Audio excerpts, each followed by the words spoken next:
Hey. You ever think that you get whoops in an AMC theater? It's been a long dream of mine, so here we are. Thanks for coming. I'm Noah Centineo. This is Kristoffer Borgli, directed the film for those who may not know. And this guy's one of the annoying influencers. There's really zero acting done. I remember you being really excited about the part that we shot first, which is inside of his dream, that you could kind of look. You wanted to help design the look. I was like, do you think maybe I could do a character? You did you got your hair colored in a crazy way. Like you went far for. Some would say it was a little try hard. No, I thought it was. And I should have maybe tried harder. No, I think you tried the perfect amount of hard. It's always been a dream to have my hair colored. Try hard, too, in New York. So Kristoffer, did I say that right? Kristoffer? There's an E and an R at the end, so it's Kristoffer. Oh, it's Kristoffer. Yeah. He's from Norway, so you never know. It's spelled weird, I know, but it's not weird for me. It's a normal way to write it, so I'm being othered right now, and I'm not comfortable. Being the ignorant American here. It's pretty huge. So, can you tell us, should we ask some questions about the movie maybe? Before we get to the audience questions, can you tell us a little bit about, then you were first, I promise you. We're holding your spot. You're first. We were talking a little bit outside, and I was asking you, how do you begin to ideate a film like Dream Scenario? And you were kind of mentioning the process, that it's not just a singular idea. Can you talk about like your process for writing something? Yeah, I mean, I made a movie 2 years ago, Sick of Myself. Thank you. And this one, and both times felt very similar in that there's a number of ideas like floating around at the same time, and it's once you put them all together, suddenly there's something that feels like enough to fill a movie. And you don't necessarily think of them all at the same juncture, right? Like, yeah, or I think they are probably different movies. With Sick of Myself, my other movie that I made in Norway, there was an interest in body horror as a visual aesthetic. And I wanted to talk about that, but in a genre that I hadn't seen it in. So I wanted to like rip it out of body horror genre and the tone of those films and put it in like a Woody Allen type movie. Yeah. And then I had this other thing about very real from observation, this story about these art thieves who lived a very like cool bohemian lifestyle on $0 by just stealing design furniture and expensive wines and whatever they needed. And I thought that was just like kind of cool, honestly.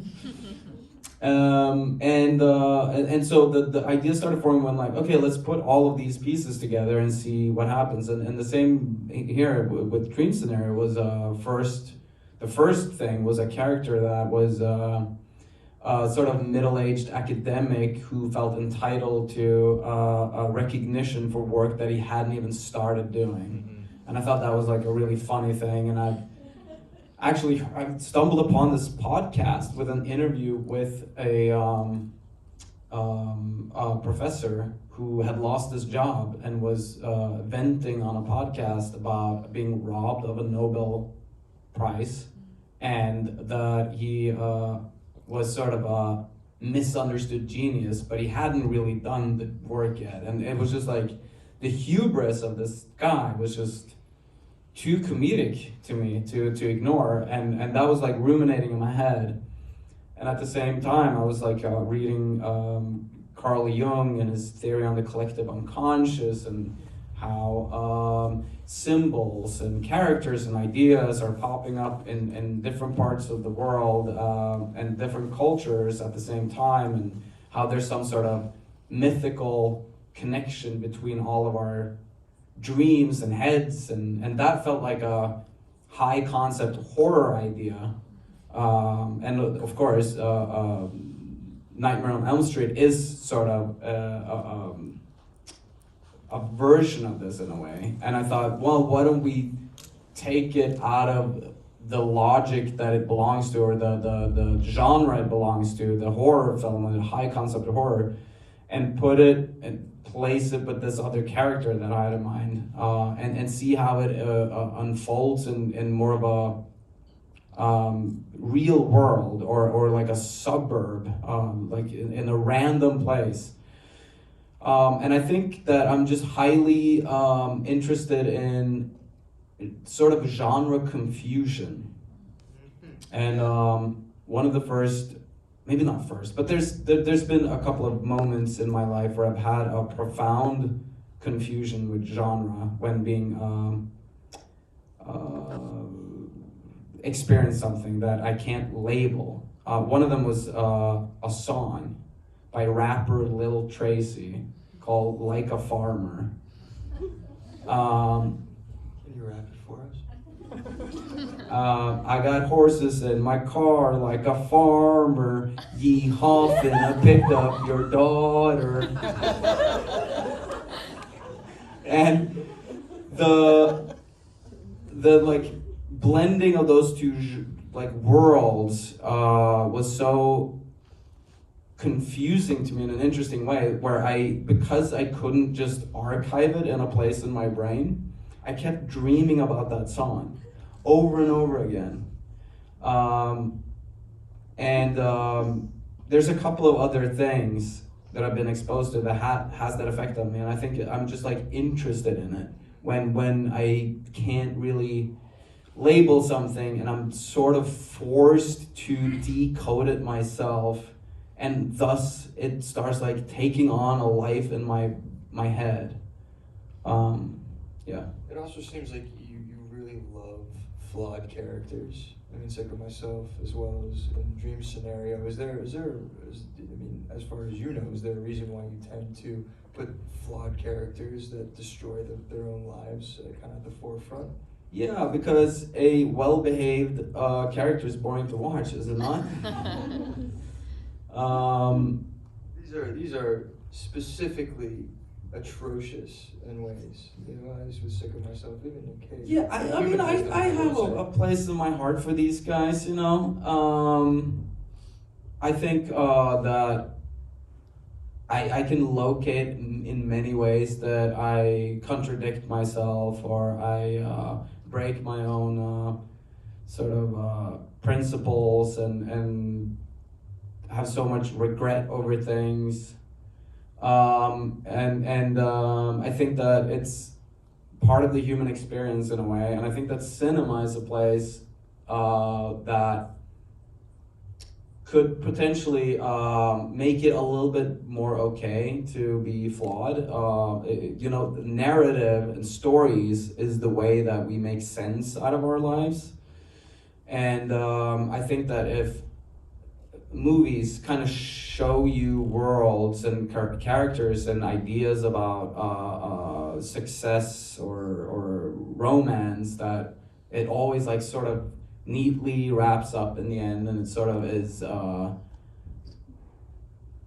me that is like setting you up for failure in a way, because like life doesn't work that way, at least in you know, my experience. And so there's a little bit of responsibility, I feel, of like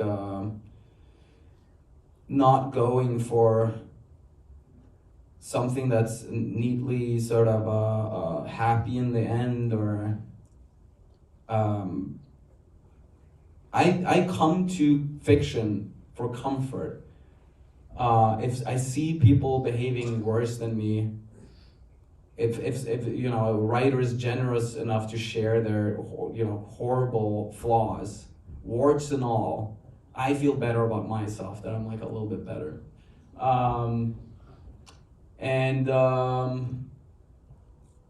this guy, you know, he's flawed, but he's human. Seems deeply compassionate. That's my biggest, you know, asset and problem in life, is that I can find beauty in the worst parts of our farts. On that note, we're gonna open it up to questions. Does anybody, we were first here. Yes. I guess my question is a little lengthy. It seemed like a big concept of your film for me was the idea of self in our world and the way we see ourselves and the world. And a big concept in this film was that all these things are happening. Dreams started, and for what the world mostly told, he was just an average nobody that did nothing. From his family, his friends, his colleagues, to his friend everywhere. And then it changed, interestingly, first with his wife, because they had the conversation about him being sexual in nature, and then we seen after that a young woman finally, for the first time, projecting a sexual dream, and then after that, his daughter having a very intrusive, aggressive dream of him running down the hallway, very creepily smiling, and then the dream turned violent. I guess my question is, am I anywhere near correct in this thought analysis? Yes. Yeah. I mean, yes, I think that I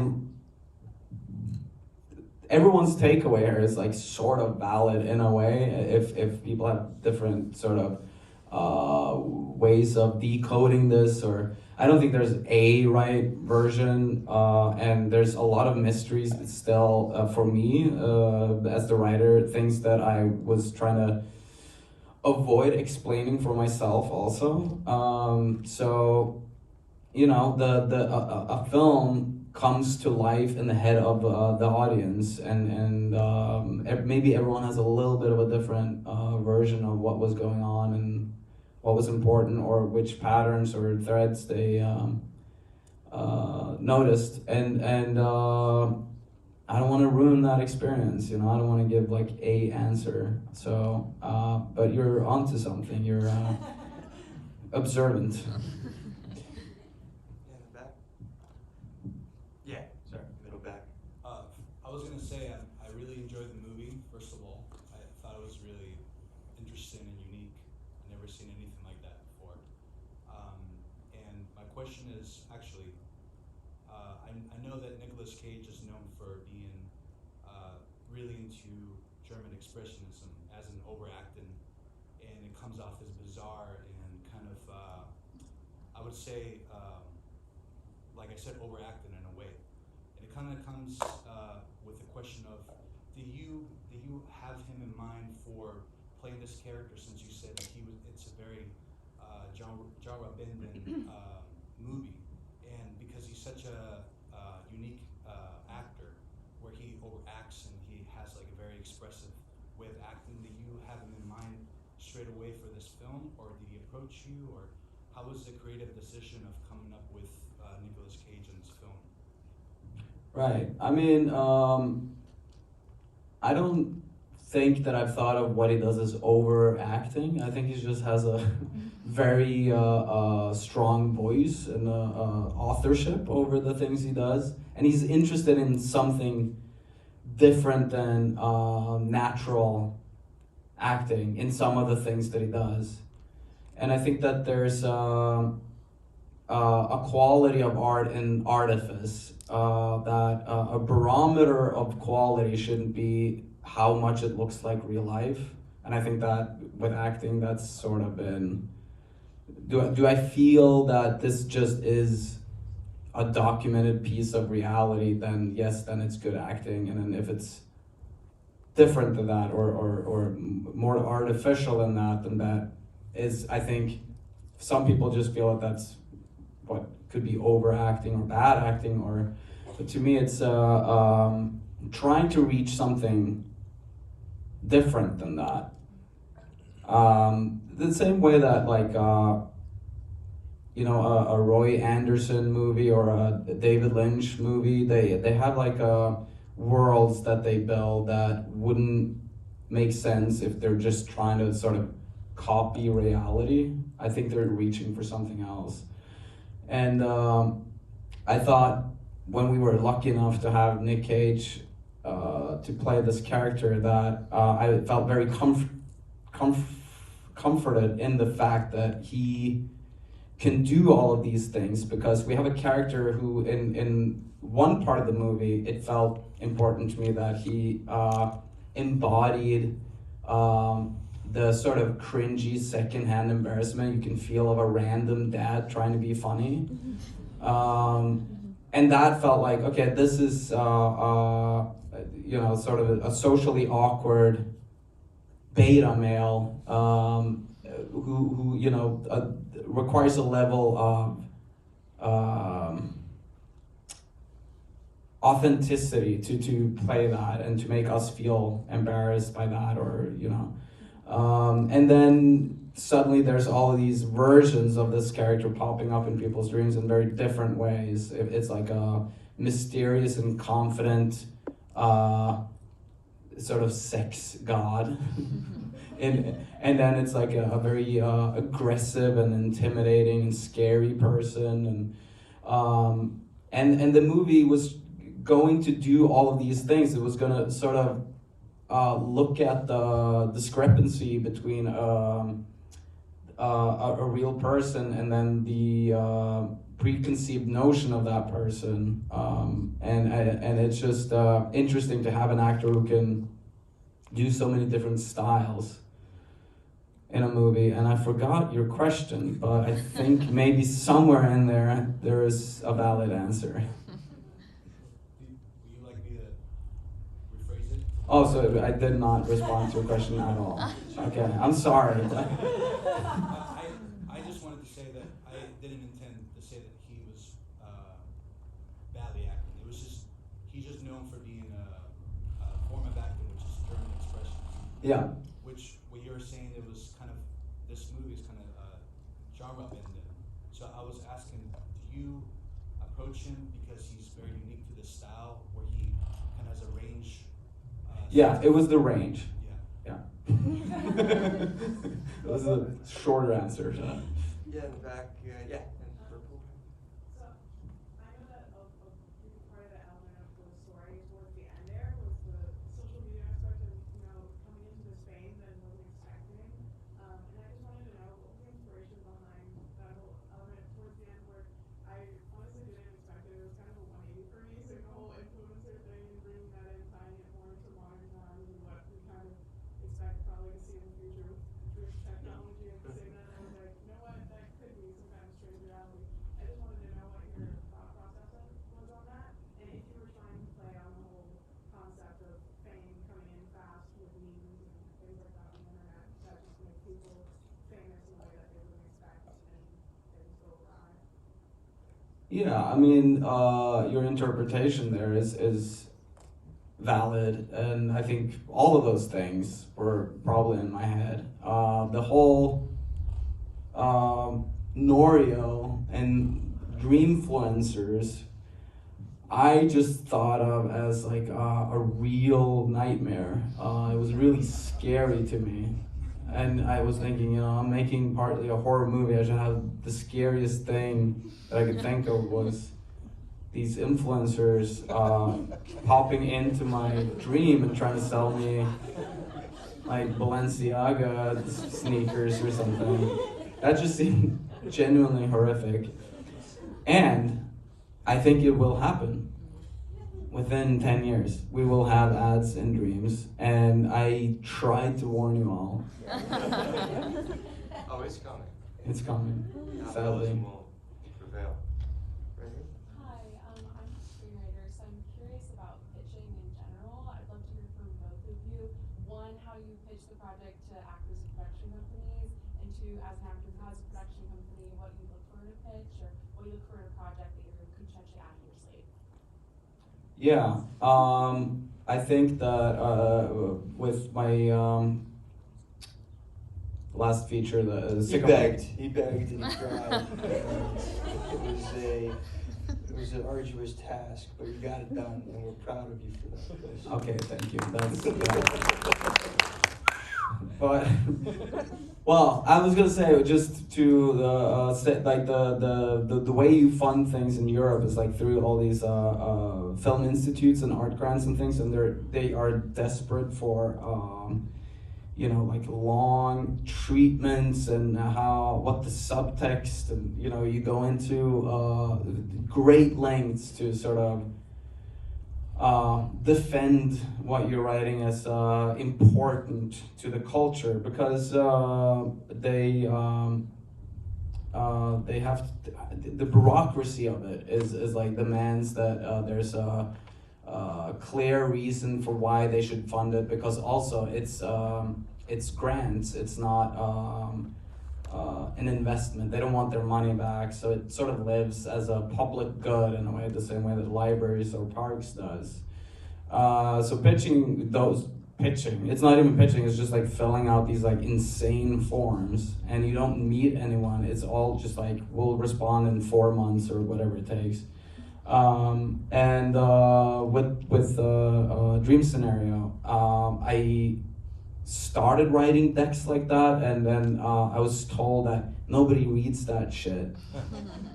Don't waste your time. Just write the script. Give us the script. And so I never pitched it or anything. I just sent the script. You had a track record as well, which kind of goes into my answer to your question, which is you're looking at who is the mind behind the script. Who are you trusting to execute on the script? In this case, you have Sick of Myself. No.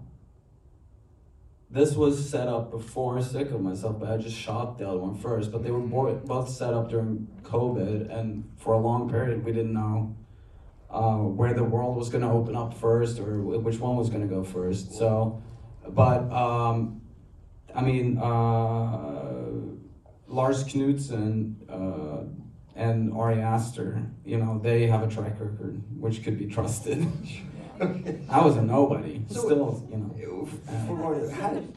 But they found you through how? Just on the street. I was just walking around. Please give me a job. No, it was from you. Was it from the shorts, the millions of short films that you had made before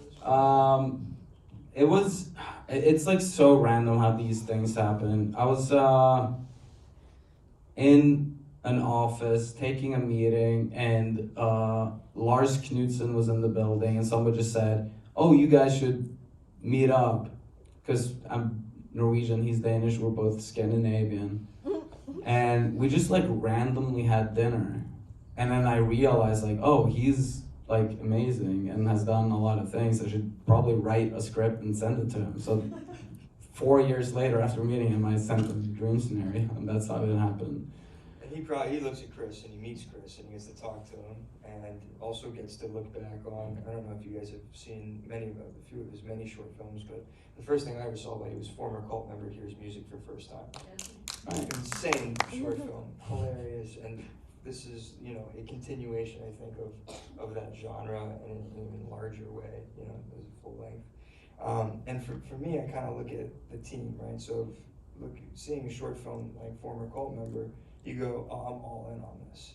You know, I don't care what it is. If you write something, you shoot it to me, I see that, I go, I believe in the person.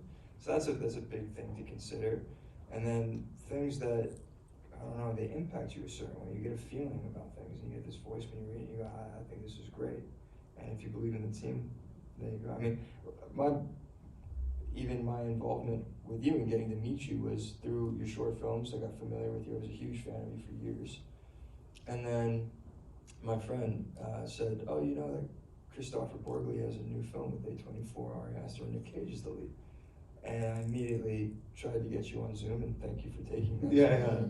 And I literally said to you, I said, I will literally, like, would love to just be on the crew for this movie, you know, or be your assistant, or anything. I'll be a background. And fortunately, no, I was very excited when you reached out, and we set up that Zoom, and then my girlfriend is been like obsessed with you, And so I told her 6 o'clock tonight, we're gonna Zoom. You just sit outside the screen, just watch. Is that what that was? Watch it. And then you immediately gave me so many compliments, and I'm kind of looking around like, see? So that's how. Yeah. Any more questions? Let's go, yeah, with the beard. Yeah. The So beautiful, incredible, lush A hairy man. hair. So what's funnier, an assistant that is blind or an assistant that you find out it's into you and you fart on? Whoa, great question. Because they're both funny. They're both very funny. Yeah. I think farting on the assistant Yeah. is funnier. Yeah. Way in the back. Are there any dream scenarios that either got shut down by somebody or you could shoot them, they couldn't make it into the movie, but like would be fun to tell us about that you thought of? Yes.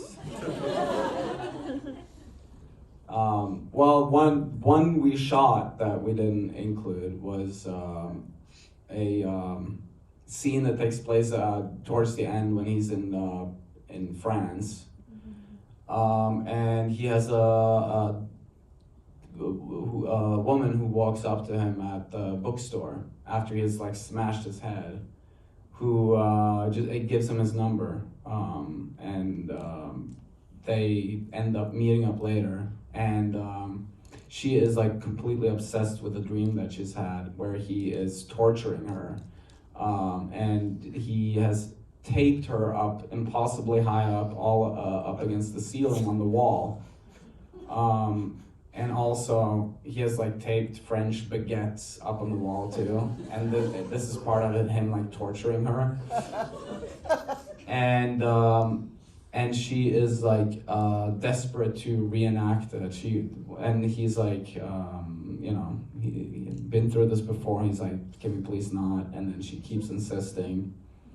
And they get the French baguettes up, but then like they just like really struggle to get her up on the wall, and it becomes another like sort of failed sex scene, but in a different way. And I remember the thing with this scene or this idea was that it became really difficult for the production to figure out how to tape a naked lady up on a wall within union rules. And there was no previous example of how to do this. And I insisted that this scene was like really vital to the movie, and we had to do it. And they had, like, I thought they were gonna struggle to get alligators to Toronto, where we shot the movie, but they somehow managed to get plenty of alligators. They even had a smaller one that we could pet,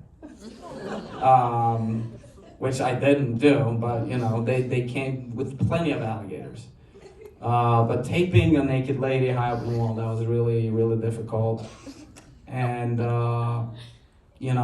me being a visionary director genius, I have to stick with my vision. I can't, have my vision corrupted by the unions. Either way, we spent... That's a dream scenario that Yeah, on this thing. we ended up doing it, and we shot it, and it worked, and it looked so cool. But when I was editing the film, I was like, he doesn't need another awkward sex scene at the end. This is stupid. And so we cut it, and it was like maybe the biggest headache we had on the production for absolutely nothing, other than a fun anecdote at this Q&A. Yeah. Second row. Yeah. Great movie. It was beautiful. Just a question going along the lines of what you're talking about right now. You mentioned David Lynch, and I've always heard David Lynch say that make sure you get the final, that you get the final cut. That's easy for David Lynch to do. Right. Was that? Did you get the final cut? Did That's yeah. So he's asking about final cut or compromising the vision, and as I've told you, I won't even rewrite a naked taped lady with French baguettes. So I pretty much got to do what I wanted, and it's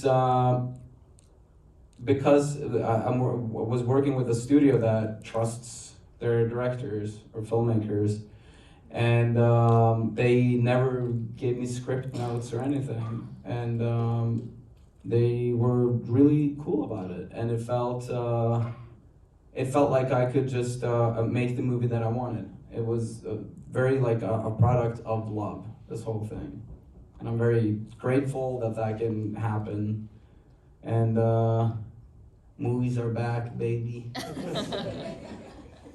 You heard it here first. Yeah, you had a question?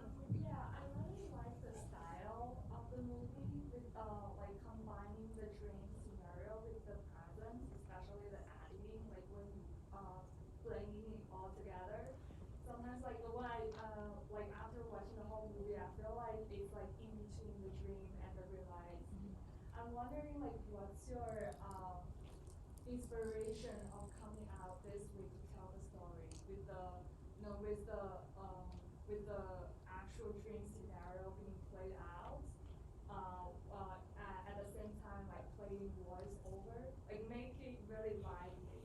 And also at the ending, like we actually ended in a dream scenario instead of reality. Like, what's your maybe like what's your thought or like what you want the audience for like the takeaway for the audience about this whole movie, like your central idea? Yeah, I mean, I don't think I can summarize the meaning of it into one sort of cohesive, neat sentence. I'm there's things in this movie that I never figured out. When I was questioning certain things, I just kind of got bored with sort of the science behind like why is this happening. I just felt it was a really exhilarating tool to watch a character in crisis and how he reveals his true nature and how willing he is to compromise his principles and everything in this crisis. And then also I thought, I've always thought of dreams as a very, as cinema as a unique tool to represent dreams, and that movies are dreams. We all come in and sort of collectively share a dream together, which I think is really interesting. And I've always wanted to make a movie that where there was a reason for us to place a camera inside of a dream, because I thought of that as like a very exciting place to be. So some of this is just like my creative intuition of wanting to see those things. And as you're writing, you're sort of mapping out the whole logic and reason to go in and out. And for me, I have my version of why it is the way it is. I don't want to like say too much. I want everyone to have their experience watching the movie, and I think it's important that a movie has some assembly required, that it's not like something that's prefabricated and finished when you digest it. You need to assemble the pieces in your head, and I think that makes for different movies in everyone's heads, and also different takeaways from the movie. And I don't want to ruin that experience by having like my take on what's going on. So whatever you saw, you deal with it. You figure it out. I'm done with it. Alright, we got time for one more. Let's go. Yeah, sure. Excuse me, on the Brady Sinella's podcast you were on a while back, you name dropped a lot of movies that were not necessarily influenced, but body horror and so forth. So I was wondering where this is concerned. You did say you own any movies about dreams, books about dreams besides Jung and stuff that you can just kind of, that's not necessarily influenced, but stuff that you thought was interesting going into it or anything like that? Or Yeah. There is, it's a genre, so yeah. Yeah. I mean, David Lynch has been huge for me since I was a teenager and worked at a video store, and Mulholland Drive in particular, the way that it sort of moves in and out of dreams without ever announcing itself when it's doing it. I thought that was really interesting. I also thought that The Sopranos had a lot of interesting dream sequences, actually. And Fellini, 8.5, the flying man and everything, like that's almost a direct reference. What else? Dreams. I mean, yeah, we owe my own dreams. Hugely influential on this movie. Maybe one more. Yeah. Was there a point where you were making short films that gave you the confidence or made you feel like you were ready for features, or was that kind of from the very beginning you were aiming for features and then short films were just easier to get funded? You're like point of epiphany? Yeah, I mean, it's when you're sort of learning how to do something. In say, if you're learning how to play the guitar or ride a bike or whatever, that's something that's free and you can do on your own. And making movies is something you have to do with a large group of people, and it does cost a little bit of money, to do that. And Just a tiny. yeah, I mean, and so short films is like you can make that cheaper, and it's possible to figure it out more sort of on your own. And I think the first time, I was getting confident just by like starting to enjoy my own work, that I was like actually pleased with it. And for a very long period, I just, the gap between my taste and my capabilities was like huge. And now it's a little bit smaller. And I think it's just, you have to keep just going and trying, and at a certain point, you're okay at it. Well, thanks for keep going and keep it on the fight, man. Because I don't know, I think thanks for putting me in your picture, brother. I really appreciate it. Oh hell yeah! Thanks for being in it. We're all very happy that you continue to keep continuing. So, Kristoffer Borgli, the cringe horror genre builder. Thank you guys. Thanks for coming. Thanks for choosing love and cinema on a Friday. Is it? Saturday. Okay, thanks San Diego. Kristoffer Borgli, everybody. All right, have a good night. It's not Kristoffer.